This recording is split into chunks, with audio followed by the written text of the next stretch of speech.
just differ. Just differ, my style just differ. But just differ, my song just differ, my flex. Spragga Benz, one of the big names of 90s dancehall, but pulling up stumps for the US around 2013 to spread his wings. Stephen Marley offering the Things A Gwan DJ an opportunity to tour with the Marleys and write a new chapter of his career. Spragga finding different audiences as a member of the Marley Roadshow, but under his Red Square label, focusing more recently on some local rhythms and collabs, Conscience to name just one, and doing a series of gigs in Jamaica. Who can forget Benz and company breezing past the competition at the Red Bull Culture Clash and returning in January for Footloose. I'm making more of a presence here again. And why is that so important for you? Because it's always important to maintain your fan base and your roots, your foundation. You can't leave that. You leave the foundation, the tree dead. And Spragga at 50 still full of life, registering the new names in dancehall and a changed musical landscape, but happy to do his own thing. But do you also kind of tap into what the kids are tapping into? Like the dance.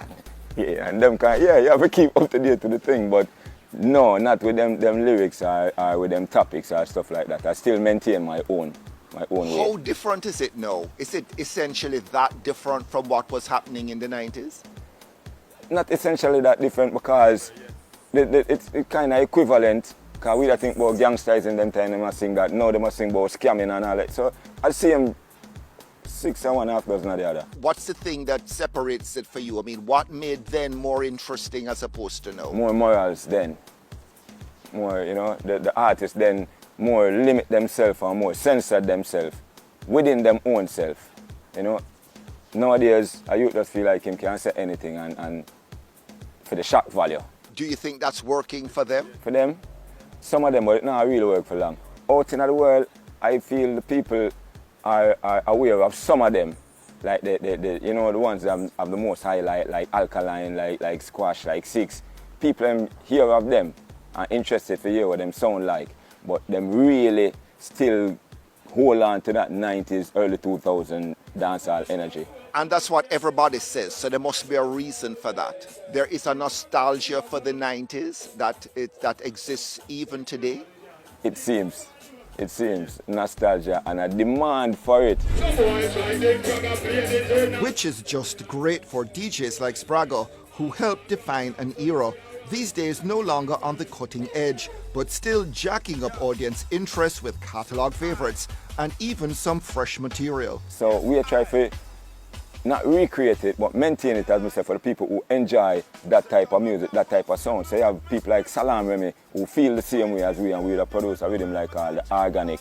No way, you know, we have Buccaneer upon it, Terror Fabulous, Frisco Kid, Louis Culture, you know, the people who was from that genre anyway, doing the things that they do, the way they do it. You've been searching for a while now for that song again. Did you ever find it?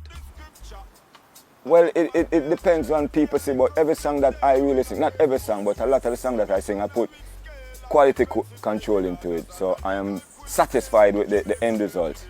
Sometimes people get it, sometimes people don't. But I feel like I found it many times. But back to then versus now.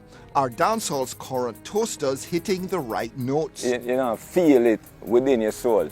Yeah, hear it, and them hit the right notes because them have melodyne and auto-tune and everything to keep them in the right notes and keys. But somehow your soul not really feel it like the delivery of an artist where him no auto-tune, him no melodyne, him just a sing from him heart and him a sing from a rhythm where the rhythm have its own identity as well. Because some of the rhythms of nowadays, they can't even play them by themselves. Back in the days, you could have played one, you could have played Pepper Seed, you could have played Showtime, you could have played Mad Rock, Super, you know, and people that dance, people just dance from the rhythm alone. You know, that's the essence of dancehall then. Nowadays, we kind of lost that. Lost the cable, then social media. I mean, as a youngster, you really weren't so focused on, you know, you weren't walking around with an iPod, an immediate connection to the world. No, and it that wasn't. made So you have to wait until your favorite producer, your favorite radio person play on a certain day, or your favorite sound play on a certain day. Now you just go YouTube and you listen to the song 50 million times for the day. Nowadays, artists record one line, stop, then overlap that line with another line, and then when you sing back on stage, you can't perform it like that because you can't overlap yourself while you sing live. So, you know, that kind of breakdown for them performance as well. Be nostalgic, sell the 90s. What really made it work, and why was that for dancehall music the golden age? We didn't have so much like competition against each other for who are the man or who are around the place and all that, because we used to help each other to pen songs. A lot of those things don't happen nowadays. We had artists who were genuinely talented and creative, who come with a sound and it seems something sounding unique to themselves. The 90s brought that. Nowadays we don't, with the exception of probably like all Tanta Blacks, you know, find nobody that be unique in themselves. Sorry, not everybody, but a lot. What is coming out of Jamaica right now that charts a new way forward, that says that, you know, Jamaican music still is heading in an interesting, groundbreaking, positive direction? Yes. Who is doing it? Coffee right now. Why is it always Coffee that people... Because she is, and you have to acknowledge what the truth and the reality is. And right now, Coffee is a person that the world is looking to, and them like her sound. And Gratitude is a big song, and it has the same dancer, doom, doom, doom, doom, doom, doom, doom, doom, the same bounce that the people them love. X-rated, you get the girl, the same bounce. A lot of the songs that put you out there in the 90s were really hardcore, raunchy songs. Jack It Up, A1 Lover. I mean, you just were very explicit, but you had fun when you're being explicit. I could have been much more explicit if I didn't censor myself to a level.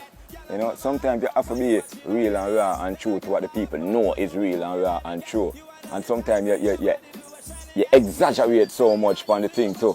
But I feel like being true to yourself, delivering the music that you're inspired to sing, whether it be something that might be raunchy or something that might be conscious or something that's just fun.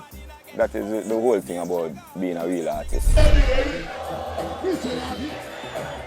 You came close to being burnt by Vybz Kartel. You moved away from that. You kind of did a quick move. Vybz Kartel came close to being burnt from me.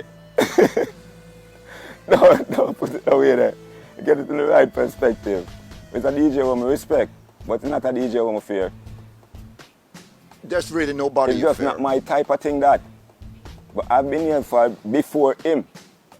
Not take nothing from him, but I was here when he came. I was one of them people who used to write with him too.